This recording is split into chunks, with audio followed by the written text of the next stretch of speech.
감사하고 축복합니다. 자, 우리 하나님 말씀 함께 나누겠습니다. 오늘 우리에게 주시는 말씀은 민수기서 14장입니다. 민수기서 구약성경 민수기서 14장 1절로 10절의 말씀.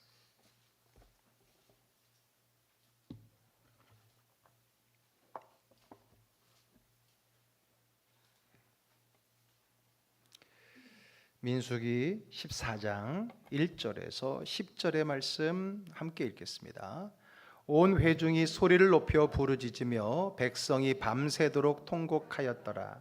이스라엘 자손이 다 모세와 아론을 원망하며 온 회중이 그들에게 이르되 우리가 애굽 땅에서 죽었거나 이 광야에서 죽었으면 좋았을 것을 어찌하여 여호와가 우리를 그 땅으로 인도하여 칼에 쓰러지게 하려 하는가? 우리 처자가 사로잡히리니 애굽으로 돌아가는 것이 낫지 아니하랴. 이에 서로 말하되 우리가 한 지휘관을 세우고 애굽으로 돌아가자 하매 모세와 아론이 이스라엘 자손의 온 회중 앞에서 엎드린지라. 그 땅을 정탐한 자 중 눈의 아들 여호수아와 여분네 아들 갈렙이 자기들의 옷을 찢고 이스라엘 자손의 온 회중에게 말하여 이르되 우리가 두루 다니며 정탐한 땅은 심히 아름다운 땅이라. 여호와께서 우리를 기뻐하시면 우리를 그 땅으로 인도하여 들이시고 그 땅을 우리에게 주시리라. 이는 과연 젖과 꿀이 흐르는 땅이니라. 다만 여호와를 거역하지는 말라.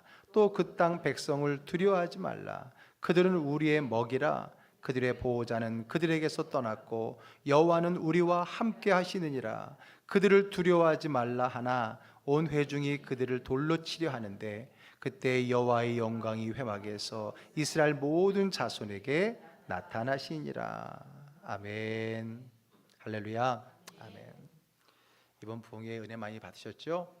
아멘. 자, 은혜를 받는 것도 중요하지만 더 중요한 건 뭐예요? 은혜를 지키며 더 나아가서 누리는 겁니다. 지키는 걸로 끝나는 게 아니라 누리는 거예요. 우리의 믿음의 삶에 누리라고 주신 은혜인데 그걸 누려야죠. 가지고만 있으면 안 됩니다. 잘 활용하시고 기도의 은혜와 은사를 사용하시고 사랑과 섬김과 은혜와 은사를 사용하시고 성령의 충만함과 그 은혜를 여러분들의 삶에 마음껏 누리셔서 여러분들의 삶이 부흥회가 되기를 주의 이름으로 축복합니다. 아멘. 오늘은 우리 지난주가 1000번째 주일이었으니까 이번엔 1001번째 1000번째 주일인 거죠. 또 다른 1000번의 주일의 시작이기도 합니다. 자, 우리 여러분 올해에 우리 교회 표가 뭔지 아십니까? 1월 달에 한번 들어본 적이 없나요? 주보에 매번 맨 뒤에 나오죠. 작년하고 올해 동일한 주제로 2년째 하고 있습니다. 표가 바로 사람을 세우는 교회. 그게 우리 즐거운 교회 작년과 올해 2년째 우리가 세운 비전이고 표고 목표입니다. 사람을 세우는 교회. 아니 그럼 사람을 왜 세우려고 하는 걸까요? 사람을 왜 세워요? 세워서 뭐 하려고? 주님이 쓰시기 위해, 주님이 사용하시기 위해. 어디에? 주의 일, 주의 나라에, 하나님의 몸된 교회에 쓰시기 위해서 그 쓰실 사람을 우리 교회가 세운다라고 하는 겁니다. 자, 그러면 어떤 사람을 하나님은 쓰실까? 하나님이 쓰시는 사람은 어떤 사람일까? 어떤 사람을 하나님은 교회에 세우기를 원하시는가? 우리 그래서 한 달 동안 우리가 성경에서 하나님이 세우시고 쓰셨던 하나님의 사람들에 대해서 한번 우리가 그 답을 얻어보고자 합니다. 하나님께서는요, 모세를 통해서 이스라엘 민족을 출애굽시키셨습니다.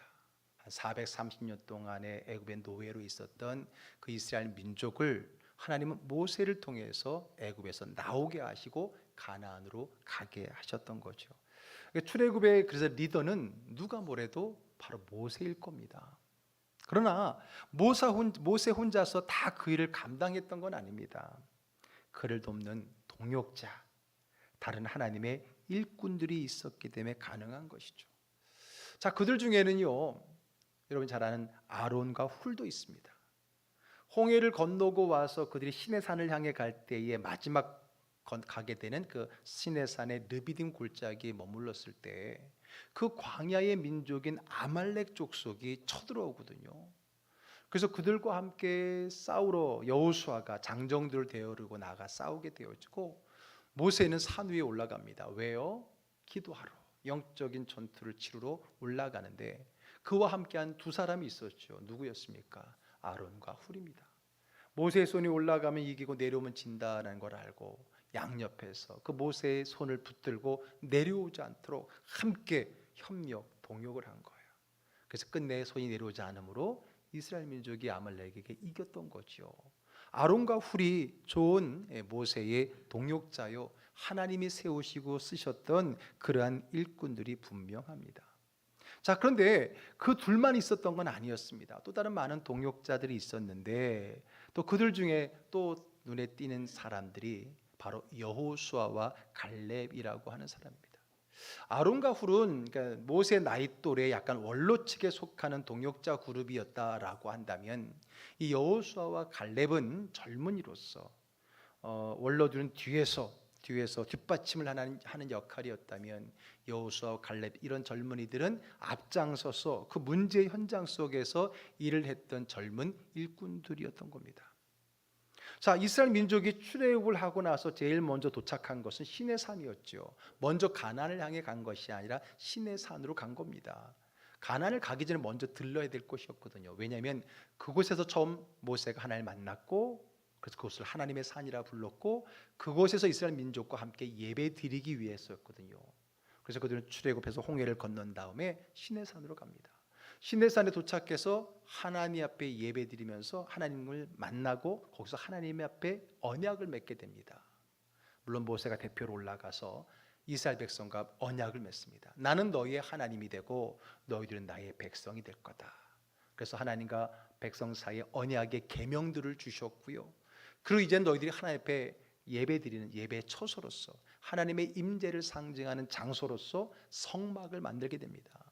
어디에서요? 시내산에서. 그러니까 시내산에서 하나님과 언약을 맺고 계명을 받고 성막을 세우고 한 1년 정도 시간을 머물면서 그런 작업을 쭉 했던 거예요. 그리고 성막을 다 짓고 난 다음에 이제 하나님께서 출발하신 거죠. 그래서 지금부터는 어디를 향해 가는가? 가나안을 향해 올라가야 되는 겁니다. 그래서 가나안을 향해서 성막을 앞세워서 구름기둥, 불기둥을 따라 광야를 지나 쭉 올라가다가 드디어 가나안 땅 저 밑에 남부에 있는 가데스 바네아라는 곳에 도착을 하게 되는 거죠. 자, 그곳에 도착하고 난 다음에 이제 우리가 가야 될 하나님이 우리에게 허락하신 약속의 땅 가나안 땅이 저 위에 있으니까 먼저 우리가 들어가기 전에 한번 그 땅을 정탐해 보아야 되겠다. 그래서 이스라엘이 12지파잖아요. 그래서 각 지파별로 대표들을 뽑습니다. 그래서 12명이 모였습니다. 젊고 건강하고 지혜롭고 믿음 좋은 12명을 뽑아서 가나안 땅에 미리 가서 정탐하면서 정보를 가지고 오라고 보낸 거죠. 그래서 그 12명이 그 가나안 땅에 가서 40일간 머물면서 여러 정보들을 수집하고 그리고 돌아와서 보고를 하는 겁니다. 자, 그런데 그 12명이 가나안 땅을 정탐하고 돌아와서 보고를 하는데 그 보고 내용이 두 패로 나뉘게 되어집니다.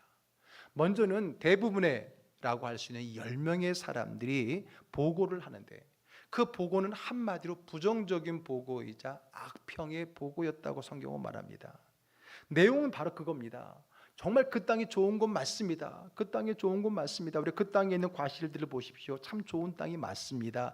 그러나 그곳 살고 있는 사람들은 너무나 강하고 특별히 네피림의 후손들이 살고 있는데 그들은 우리보다 등치가 2배나 크고 그러니까 그들과 맞서 싸운다면은 우리는 칠 수밖에 없습니다. 더군다나 그들은 오랫동안 거기에 머물러 있으면서 성읍을 아주 견고하게 세워나가서 우리가 들어가면 환영할 게 아니라 우리가 맞서 싸워야 될 터인데 우리로서는 그들을 이길 힘이 없습니다. 그래서 비유를 들기를 우리는 그들 앞에 메뚜기 같다라고 하는 그런 보고 악평을 하게 된 겁니다. 그랬더니 그 10명의 대부분의 10명의 보고의 그 부정적인 악평의 보고를 들은 사람들은 동요하기 시작한 겁니다. 동요하기 시작한 거예요. 자, 오늘 2절 말씀 한번 읽어보겠습니다. 이스라엘 자손이 다 모세와 아론을 원망하며 온 회중이 그들에게 이르되 우리가 애굽 땅에서 죽었거나 이 광야에서 죽었으면 좋았을 것을. 그 소리를 듣자 한마디로 하늘이 무너지는 것 같았죠.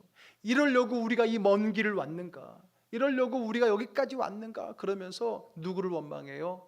자기들을 이끌어가고 있는 모세와 아론을 원망하고 많은 리더를 원망하면서 우리가 죽을 데가 없어 여기 와서 죽느냐, 그렇게 그들이 심각하게 동요하면서 울부짖으면서 불평 원망을 쏟아내기 시작했다라는 겁니다. 참 여러분, 그래요. 사람들은 부정적인 말에 더 많은 영향을 받는 것 같아. 부정적인 말이 더 빨리 가고 멀리 가고 더 많은 영향력을 미치는 것 같아요. 한 사람의 그 부정적인 말이 미치는 파급 효과가 크다라고 하는 거죠. 우리가 죽을 곳이 없어서 그곳까지 가서 죽어야 되느냐, 그러면서 차라리 애굽으로 돌아가자, 여기까지 그만 돌아가자라는 소리가 나오기 시작합니다. 4절 읽어볼게요. 이에 서로 말하되 우리가 한 지휘관을 세우고 애굽으로 돌아가자. 모세는 안 되겠어. 모세 틀렸어. 이제 새로운 친애굽인 인사를 세워서 이제 다시 애굽으로 돌아가자. 잘못했다고 말하면 받아줄 거야. 다시 노예라도 좋으니까 차라리 그 사는 게 낫지 않을까. 그러면서 돌아가자라고 하는 소리가 울려 퍼지기 시작한 겁니다. 그런데 바로 그때에 등장한 사람이 바로 12 정탐꾼들 중에 남은 두 사람, 바로 누구예요? 여호수아와 칼렙이 등장을 하는 겁니다. 그들도 이 12명 안에 들어가 있던 사람이고 똑같이 그 가나안 땅을 정탐하고 온 사람이거든요. 그런데 그들은 앞에서 보고한 10명과는 다른 입장이었던 겁니다. 그들은 자신들이 돌아본 가나안 땅을 말 그대로 젖과 꿀이 흐른 땅으로라고 말하고 심히 아름다운 땅이라고 말합니다. 그렇게 말하면서 이렇게 이야기하죠. 자, 8절로 내려가서 읽어보겠습니다. 여호와께서 우리를 기뻐하시면 우리를 그 땅으로 인도하여 들이시고 그 땅을 우리에게 주시리라. 이는 과연 젖과 꿀이 흐르는 땅이니라. 아멘. 여호와께서 우리를 기뻐하신다는 말은 뭘까요? 다른 한글 여러 성경들이 번역된 다양한 번역 성경들 보니까 어디다가는 하나님 우리를 사랑하시면 이라고 번역한 것도 있고, 또 우리가 하나님 마음에 들기만 하면, 또 우리를 좋게 여기신다면 등등으로 얘기하고 있는 거예요. 어쨌든 하나님 우리를 사랑하시고 우리를 기뻐하시고 우리가 마음에 들고 우리를 정말 좋아하신다면은 괜찮다라고 하는 거죠. 아무리 그들이 강해도. 그러면서 하나님이 우리를 좋게 여기시고 사랑하시고, 물론 거기에 대한 확신이 있는 거죠. 하나님 우리 기뻐하시고 사랑하신다는 확신이 있는 거죠. 한마디로 우리는 그 땅에 들어갈 수 있다는 거예요. 결국 그들의 평가의 기준은 뭡니까? 그 땅이 어떻고 그 땅 사람들이 어떻고 우리가 어떻고가 아니라 바로 하나님에게 있다는 겁니다. 모든 그 내용의 핵심은 우리가 그 땅에 들어갈 수 있느냐 마느냐는 것은 하나님이 결정하시는 것이지, 그것이 그 땅 사정이나 우리의 형편에 있는 것이 아니라고 하는 겁니다. 여러분 어떻습니까? 지금 10명과 똑같이 올라가서 같은 걸 보고 왔지만 생각이 이렇게 다릅니다. 평가가 정말 다릅니다. 정말 다른 데 갔다 온 게 아니잖아요. 똑같은 곳을 가서 보고 왔는데도 불구하고 그들의 평가가 이렇게 달랐다라는 겁니다. 왜 그럴까요? 이 둘의 차이는 무엇일까요? 사실 여러분 앞에서 보고했던 10명이 본 것이 틀린 겁니까? 아닙니다. 팩트입니다. 그들이 강하고 그들의 성읍이 견고하다는 거 팩트입니다. 그리고 그들에 비교해서 우리는 너무나 조잡하고 부족하고 연약하다는 것도 어때요? 그것도 팩트입니다. 안 그렇겠습니까? 이들은 노예 출신이었지 군인 출신들이 아니었어요. 그리고 광야라는 기간을 좀 쭉 걸어가고 있어요. 무기도 제대로 갖추지 않았으니 누가 봐도, 어린아이가 봐도 이건 게임이 되지가 않는 거죠. 근데 똑같은 걸 봤는데 왜 평가가 다르냐는 거죠. 거기에는 판단의 능력, 그 본 것을 해석하고 판단하는 능력의 차이가 있기 때문이라고 하는 겁니다. 아마 10명의 정탐꾼은요, 가나안을 보고 난 다음에 자기를 보았을 겁니다. 그 비교가 됐잖아요. 그 비교가 되니까 게임이 안 된다라는 걸 보고 객관적인 전력에서 차이가 나는 것을 아니까 절대 질 수밖에 없다는 결론에 돌아간 거예요. 그러니까 싸우면 질 수밖에 없다는 결론에 다다르니까 제일 좋은 방법은 뭐예요? 싸우지 않는 거죠. 그러니까 돌아가자는 거죠. 싸우지 말고 돌아가자라는 겁니다. 여러분 우리는 흔히 손자병법을 이야기하면서 지피지기면 백전백승이라고 알고 있는데 그건 틀렸습니다. 오용된 겁니다. 백전백승이 아닙니다. 어떤 분들은 백전무패 아닌가요? 지지 않는다. 아니, 그것도 틀렸습니다. 손자병법 보면은 지피지기면 백전무태입니다. 패가 아니라 태입니다. 태자는 위태롭다라 할 때 태자거든요. 그러니까 적을 알고 나를 알면 100번 싸워서 이기고 짐을 얘기하지 않았어요. 이거 손자가 정말 진실되게 얘기한 거죠. 이기고 지는 것은 병가지 상사거든요. 그렇죠? 질 수도 있고 이길 수 있는 거예요. 완벽해도 완벽한 전쟁에 100% 승리하는 팀은 없는 거거든요. 그래서 손자가 굉장히 솔직하게 고백한 거예요. 그 대신 뭐라 그러냐면 백전무태, 위태롭지 않다라고 하는 것을 이야기했거든요. 자, 그런데 보니까 손자보다 더 오래전에 보니까 이스라엘 백성들 10명의 정탐꾼은 이걸 터득한 것 같아요. 그렇죠. 어쨌든 적을 알고 나를 알면 100번 싸워도 이기고 지는 것은 모를지언정 위태로움을 미리 면할 수 있다라고 하는 거죠. 이 10명은 이미 손자병법을 미리 터득하고 있었던지 적을 봤어요. 지피. 그리고 나를 봤어요. 지키. 그랬더니 어때요? 안 싸우는 게 낫겠다. 그러니까 괜히 질 거 싸우지 마자. 위태로움으로부터 피하자. 무태하자. 그랬겠죠. 그러니까 괜히 싸워서 위태로워하지 말자라고 했던 거예요. 그리고 보면 굉장히 지혜로운 거죠. 판단이 맞는 거죠. 싸워서 질 걸 왜 싸웁니까? 세상 이치로는 맞아요.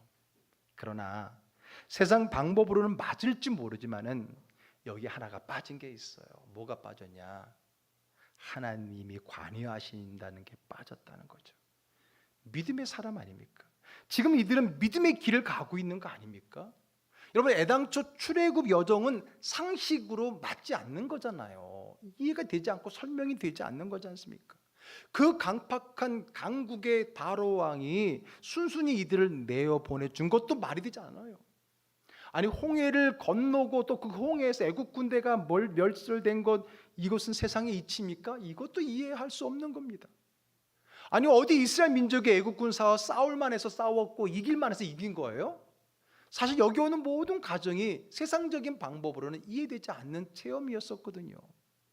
아말렉과의 싸움도 그렇고요. 또 광야에서 반석에 물이 나오고 또 하늘에서부터 만나가 내려오는 거, 이거 무엇을 설명할 수 있습니까? 문제는 이렇게 우리의 이해를 뛰어넘은 은혜를 경험하고 나서도 여전히 우리가 문제 앞에 서면은 현실의 눈으로 그 문제를 바라본다고 하는 게 문제입니다. 어떻게 본다면 오늘 이것은 우리 믿는 자에게 하는 이야기인 거예요. 처음 믿는 사람들에게 주어지는 세계가 아니라 이미 은혜를 보세요. 출애굽하는 과정 속에 이 가데스 바네아까지 오는 기간 동안에 얼마나 많은 하나님의 임재와 기적을 경험했습니까? 그러나 여전히 오늘 앞에 문제를 보면 또 문제만 본다는 거예요. 하나님의 은혜 가운데 많은 은혜 체험을 가지고 와놓고도 또 오늘 앞에 문제를 하나님 없이 해석하려는 그런 시각의 움직임들이 우리에게 있다는 거죠. 그러니까 여러분, 우리가 이스라엘 민족만 이게 참 정말 믿음 없다고 판단할 게 아니라 어쩌면 우리의 이야기일 수도 있다라고 하는 거죠. 그렇습니다. 우리는 그렇습니다. 앞에 적이 강한 걸 누가 모릅니까? 내 앞에 문제가 크다는 걸 누가 모릅니까? 그러나 그에 반해서 우리가 연약하다는 걸 여호수아와 갈렙도 알고 있어요. 그 사람들이 바보입니까? 그들의 전력과 우리의 전력을 비교해 봤을 때 우리가 부족하다는 거 누구보다 잘 알고 있어요. 그러나 그들이 한 가지 아는 게 더 있다는 거예요. 뭐를 아는 거예요? 하나님을 아는 거예요. 그래서 굳이 손자병법이 한자로 되어 있으니까 굳이 말하면 지피지기로 끝나면 안 되고 거기 하나 더 들어가야 될 것 같아요. 뭐가 들어갈까요? 지신, 하나님을 아는 거. 지피지기로 끝나버리면 세상적인 수준으로 끝나버리지만 우리 거기에다가 하나님을 아는 지신, 하나님을 안다면 이것은 정말 백전무태를 떠나서 백전백승으로 갈 수 있는 길이 아니겠냐는 거죠.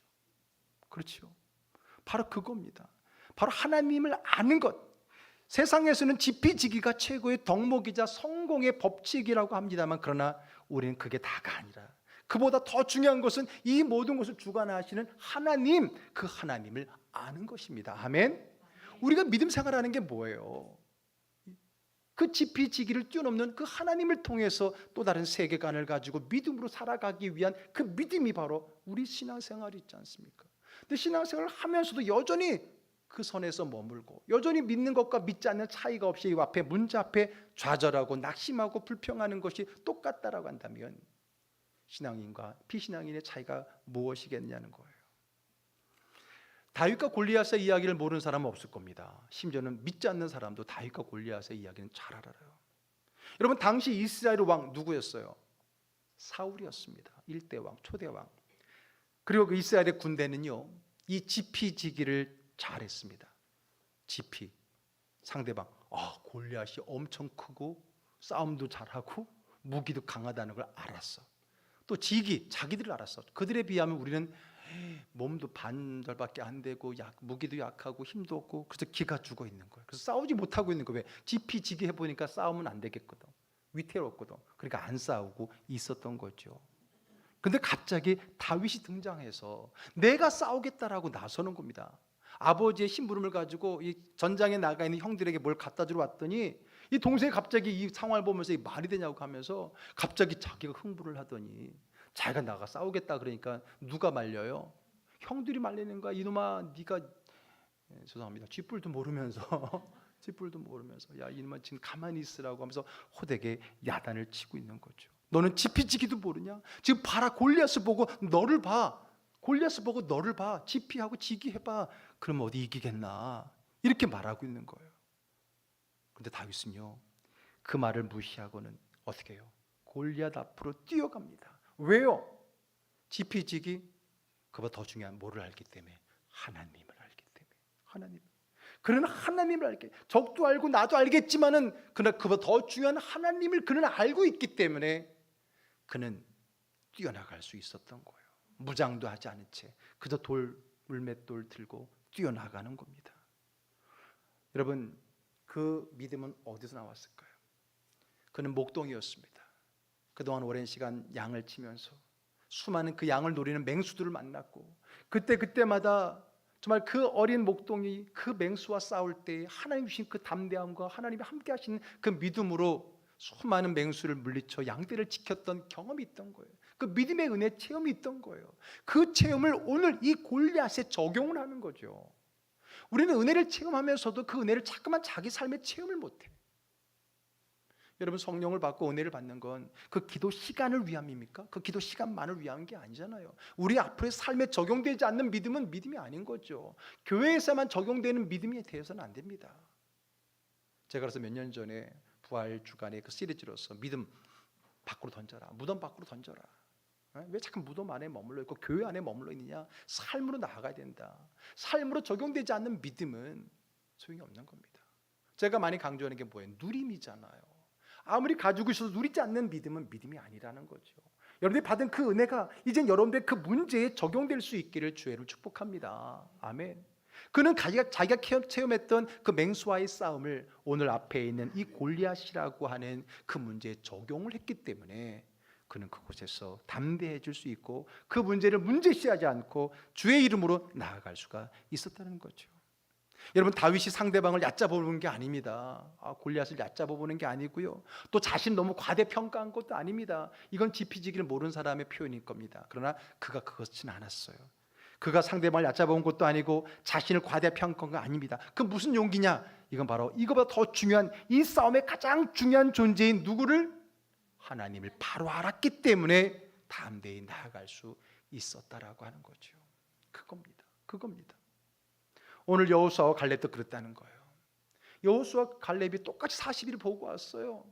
그들도 봤고 그들의 성읍도 봤어요. 적을 모르는 게 아닙니다. 그에 비한 우리를 모르는 게 아닙니다. 그도 알고 나도 알지만 그러나 그보다 더 중요한 하나님을 알기에 그들은 이렇게 담대하게 외칠 수 있었던 거예요. 자, 9절 읽어볼게요. 다만 여호와를 거역하지는 말라. 또 그 땅 백성을 두려워하지 말라. 그들은 우리의 먹이라. 그들의 보호자는 그들에게서 떠났고 여호와는 우리와 함께 하시느니라. 그들을 두려워하지 말라 하나. 아멘. 그래요. 여러분, 어때요? 똑같은 시간 똑같은 것을 보고 왔지만 이 둘의 차이는 뭘까요? 어떻게 이 10명과 2명의 차이가 있을까요? 무슨 차이일까요? 그거는요, 하나님을 아느냐 모르느냐의 차이입니다. 하나님을 아느냐 모르느냐. 지피지기의 문제가 아니라 하나님을 아느냐 모르느냐, 하나님의 뜻을 아느냐 모르느냐, 하나님이 우리와 함께 하심을 알고 믿느냐의 차이예요. 물론 하나님과 관계없이 무조건 그냥 내 원하는 대로 막 믿음으로 믿습니다 하고 무릎치는 것이 아니라 항상 뭐가 전제가 되는 거예요? 하나님 뜻, 하나님의 계획, 그거예요. 그것이 확실하고 그 하나님 나와 함께 한다는 믿음이 확실하니까 내 앞에 문제는 문제로 보이지 않는다라는 거죠. 오늘 민수기 앞에 13장을 보게 되면 그 10명이 먼저 보고를 하는데 자세히 읽어보고 또 읽어봐도요, 그 말에는 뭐가 없는가? 하나님이란 단어가 없어요. 하나님이란 단어는 찾아볼 수가 없어요. 하나님의 뜻, 하나님의 계획 이런 건커녕 아예 하나님이란 단어조차 없다니까요. 반면에 오늘 여호수아 갈렙 보고에는 이렇게 하나님의 이름이 짧지만 강력하게 들어와 있어요. 하나님의 이름이, 하나님의 뜻과 하나님의 마음, 하나님이 함께 하신다는 강한 고백이 들어가 있는 것을 볼 수 있습니다. 이게 뭐예요? 이게 믿음이에요. 이게 믿음의 시각이라고 하는 겁니다. 하나님은 이런 믿음의 눈을 가진 믿음의 사람을 세우시고 쓰시게 되는 겁니다. 아멘. 하나님이 쓰시는 사람은 바로 이 믿음의 시각, 주님의 눈으로 바라보는 사람들이라고 하는 겁니다. 여러분, 요즘 성도들은 참 똑똑해요. 참 똑똑하고 지식도 많고 지혜도 많습니다. 그러니까 적을 잘 알고 자신도 너무 잘 알아. 그러니까 너무 잘 알아서 문제야. 너무 잘 아니까 거기서 나온 답이 끝이 돼버릴 때가 너무나 많아요. 그래서 어떤 위태음을 면하려고 주저하고 아예 시도하지 못해. 왜? 계산해 보니까 답이 안 나오거든. 이렇게 하려면 이렇게 하고 얼마가 들고 얼마도 계산이 빨라요. 딱 나오니까 아이고 안 되겠구나. 안 됩니다. 아주 너무나 정확하게 답이 나와요. 그렇게 자기가 딱 모든 것에 대입해 갖고 점수가 나오고 결과가 나온 사람에게는 그 뜻을 굽히기가 힘들어요. 그렇잖아요. 그렇죠. 그래서 성경에 예수의 마음밭 비유 가운데 이 길가와 같은 사람, 강팍한 사람, 완고한 사람, 자기 주관이 뚜렷한 사람들, 그렇죠? 근데 그런 거 잘 모르는 사람들은 오히려 믿음 안에 하나님을 바라보기가 쉬운데 너무나 그걸 잘하는 거야. 그러니까 그 답에 묶여서 헤어날 수 없어. 이해가 안 돼, 설득이 안 돼, 납득이 안 되면 움직이지 않는 거예요. 여러분, 우리 안에 치유의 은혜가 많이 일어나지 않는 이유 전에 한번 이야기했었죠. 전에는 참 기도하면서 병 나는 것도 많았는데 요즘 왜 안 그럴까? 제가 그랬잖아요. 병원이 가까워서 그렇다고. 병원이 가기 너무 쉽고 의료보험이 너무 잘 돼 있어서 그래. 그러니까 쉽게 병원 가면 될 걸 뭐 그러잖아요. 환우에게 신방을 가면 이렇게 얘기합니다. 아우 제 병은 이렇고 해서 이렇게 해야만 낫는데요. 그러고 제가 마음속으로 그 지식이 당신을 거기에 머물게 하는군요. 하나님은 그것을 의학적인 그 생각과 그 이치를 뛰어넘는 분인 하나님에 대한 믿음이 그 안에 존재하지 않는 거예요. 너무 많이 알아. 저한테 막 설명, 반의사가 되어 있어. 요즘은 하도 TV에서 종편에서 하도 건강 이야기 의사들 많이 나오니까 늘 TV 보는 우리 어르신들은 의사보다 웬만하면 요즘 의사들이 힘들어한대. 왜? 오자마자 자기가 다 진단하고 이 약만 달라는 거야. 다짜고짜 이 약을 달라는 거야. 내가 아니까. 너무 많이 알아. 내 병도 너무 알아. 이거밖에 라는 거. 그러니까 거기에 묶여 있는 거예요. 하나님은 그것을 뛰어넘는 영원한 하나님이고 능력의 하나님이고 그 모든 만물의 질병을 치유하시고 관장하시는 하나님이라는 그 믿음이 거기를 능가할 수 없는 거예요. 그러니까 여러분, 오히려 아는 게 병일 수 있다라는 어르신들의 말이 맞는 것 같아요. 차라리 모른다면 아유 그렇군요 하고 따를 텐데, 목사님 이 일은요 이렇게 얼마가 필요하고요, 얼마의 일꾼이 필요하고 시간은 얼마 필요하고 이렇게 가니까요 우리의 형편과 사정으로 봐서는 안 돼요. 딱 말합니다. 아 그렇군요. 여러분, 우리는 믿음의 공동체지. 그렇잖아요. 믿음의 공동체라면 세상과 다른 뭔가 있었잖아요. 새로운 믿음의 눈의 시각과 믿음을 가지고 함께 나아가는, 물론 거기에는 하나님의 뜻이라는 전제가 더 중요하겠지만, 그런데 우리가 교회 신앙의 믿음의 공동체도 세상과 다를 바도 없는 그러한 공동체와 같다면 무슨 차이가 있겠느냐라고 하는 겁니다. 똑같은 환경을 보고 똑같은 눈으로 보는 것으로 우리가 하나님 앞에 나아갈 수 없고 쓰임받을 수 없다라고 하는 겁니다. 누군가는 지피지기도 잘 모르지만 그러냐 막 담대하게 하기도 합니다. 그런데 지나고 보면요 그 일을 해내는 걸 보잖아요. 우리는 그를 믿음의 사람, 믿음의 리더라고 부르는 겁니다. 아니 우리의 삶에도 정말 내가 이해되지 않는, 도무지 안 된다고 생각했는데 됐던 많은 은혜의 체험들이 있잖아요. 그런 은혜의 체험을 가지고도 여전히 세상적인 시각과 평가를 가지고 우리가 바라보고 평가하고 거기서 머무른다고 한다면 이것만큼 안타까운 없는 거죠. 마치 출애굽을 경험하면서 수많은 하나님의 은혜를 경험하고도 여전히 가나안 앞에서는 그 문제만을 바라보고 하나님을 바라보지 못하는 어리석은 이스라엘 민족과 같이요. 같은 걸 보고도 큰일 났다, 안 되겠다, 할 수 없다라고 하는 사람이 있는가 하면 주님이 우리를 기뻐하시면, 주님의 뜻이라면, 주님이 우리가 함께 하신다면 우리는 할 수 있다라고 믿음으로 선포하며 뛰어드는 사람이 있습니다. 그렇다면 하나님은 누구를 쓰실까요? 하나님은 누구를 리더로 세워서 쓰시기를 원하실까요? 그렇습니다. 믿음의 눈으로 바라보는 사람입니다. 할렐루야, 아멘. 교회의 리더는, 교회의 일꾼은 바로 그런 사람들이라고 하는 거죠. 현대적인 감각이 뛰어나고 세상의 이치에 밝고 세상에 돌아가는 그 원리와 그것이 아주 지혜로운 사람도 물론 필요할 때가 있지만, 그러나 믿음의 일, 주님의 일은 그런 세상적인 이치를 뛰어넘는 하나님의 은혜 가운데 되어지는 겁니다. 그것을 경험하는 것이 믿음의 세계고 그것을 경험하며 살아가는 게 신앙의 삶이라고 하는 겁니다. 그런데 여러분, 하나님은 당연히 그 사람을 쓰겠지만 사람들은 달라요. 사람들은 어리석게도 이런 믿음의 리더들을 현실 감각이 떨어진 사람들이라고 내칩니다. 볼까요? 10절 읽어볼게요. 온 회중이 그들을 돌로 치려 하는데 그때 여호와의 영광이 회막에서 이스라엘 모든 자손에게 나타나시라. 오히려 그들을 돌로 치려고 그래요.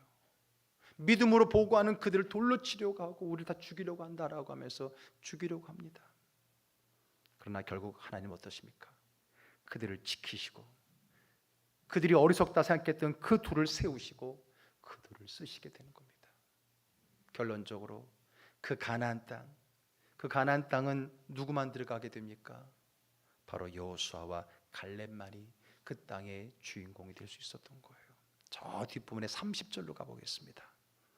여분네 아들 갈렙과 눈의 아들 여호수아 외에는 내가 맹세하여 너희에게 살게 하리라 한 땅에 결단코 들어가지 못하리라. 그렇습니다. 믿음의 눈으로 믿음으로 선포하고 믿음으로 가는 자가 그 땅의 주인공이 될 수 있습니다. 인간의 계산으로는 도무지 말이 되지 않고 계산이 되지 않고 도무지 할 수 없지만 하나님의 뜻이고 하나님 나를 기뻐하시고 하나님 나와 함께 하신다는 그 믿음의 마음을 가지고 믿음으로 선포하고 나아가는 이 여호수아 갈렙만이 가나안의 주인공이 되는 거예요.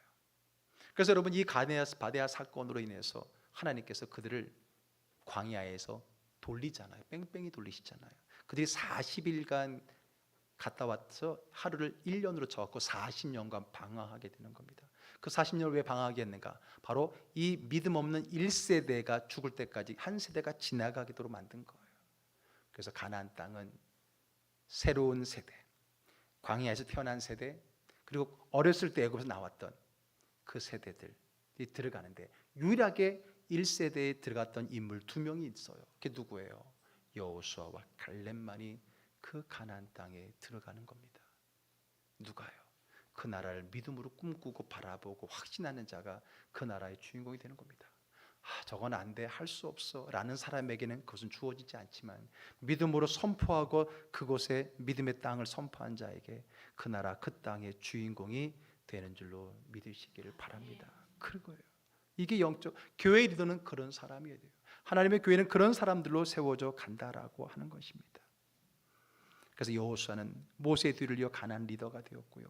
갈렙은 아무도 가나안 땅에 정착했을 때 아무도 염두도 못 내는, 무서워서 못 가는 그 헤브론 땅을 내가 하겠습니다, 이 산지를 내게 주소서. 그게 바로 갈렙이었잖아요. 그때 85세였는데도 불구하고 나는 지금까지 이 비전을 가지고 더 건강하게 살았습니다 라고 말했던 이들이 결국은 그 비전의 사람이 되고 그 땅의 주인이 될 수 있었던 겁니다. 사랑하는 우리 즐거운 교회 가족 여러분, 오늘 하나님이 쓰시는 사람, 그 사람은 같은 걸 보지만 다르게 보는 사람입니다. 다르게 본다는 건 다른 게 아니라 믿음의 눈으로 본다는 거고요. 믿음의 눈으로 본다는 건 다른 것이 아니라 하나님의 시선으로 바라본다는 겁니다. 아무리 적이 강하고 아무리 내가 연약할지라도 하나님의 뜻이 있다면, 하나님이 나를 사랑하신다면, 하나님이 나와 함께 하신다면 우리는 이기고 정복하고 승리할 줄 믿습니다. 이게 이 갈렙과 여호수아의 믿음이었고 어린 다윗의 믿음이었기에 그 믿음 있는 사람이 골리앗을 이기고 이 믿음 있는 사람들이 가나안의 주인공이 되는 겁니다. 바로 하나님의 시각, 믿음의 눈입니다. 지난달 설교처럼 보이는 게 다가 아니라 보이지 않는 영적 세계, 보이지 않는 하나님의 마음과 뜻을 헤아리면서요, 그 뜻을 따라 담대히 나아가는 그런 일꾼들이 바로 여러분이기를 주의 이름 축복합니다. 우리 즐거운 교회 이런 일꾼들이 많이 세워져서 세상과는 다른 하나님의 그 법칙과 믿음으로 세워져가는 그러한 건강하고 성숙하고 성장하는 정말 부흥하는 우리 즐거운 교회 되기를, 바로 그 자리에 여러분들이 일꾼으로 서 있기를 주의 이름 축복합니다.